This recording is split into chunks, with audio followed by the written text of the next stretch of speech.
Have you completed your 2020 census? Here's an update on how Erie County is doing with responses. Currently, the response rate for Erie County is at 69.4%.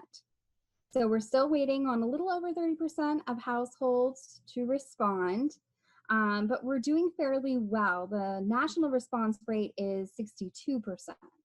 So we're above the national response rate, but we want to make sure that everybody in Erie County is counted.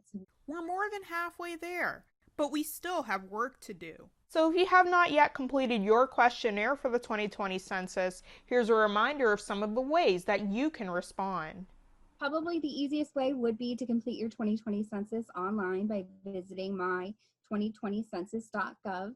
People can also call to complete their census by calling 1-844-330-2020.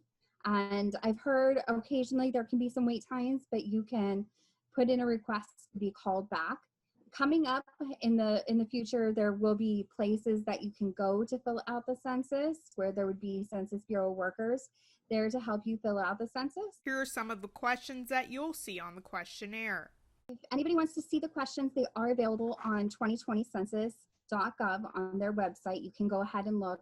But the questions are pretty simple and non-invasive. They will ask your name. They'll ask your address if you've not put in the code you received in the mail. If you do have that code, it'll automatically populate your address right in there. The most important thing is it's going to ask how many people were staying at a household on April 1st. And that's so important that we accurately answer that. And you include everybody that was staying in your home on April 1st. It's going to ask if the home is rented or owned by the occupants listed on the form. It's going to ask a telephone number. Again, that's just for follow-up if they have any additional questions, some additional data that might have been missing or confusing.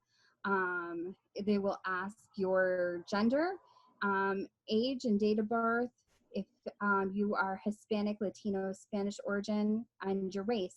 You can also go to easycensushelp.org for a practice questionnaire. Remember that your responses are kept confidential for 72 years. If you have completed your census, you may receive a phone call if there's data missing or if a response is confusing. Here's how to know you're actually talking to an employee from the Census Bureau. It's very important to know that if you do receive a call from somebody identifying from being with the Census Bureau, they will not ask any information related to finances or any questions that are outside of those 9 or 10 questions that are on the 2020 census form. Help shape our future and complete your questionnaire by October 31st. Odessa Meredith, YourErie.com.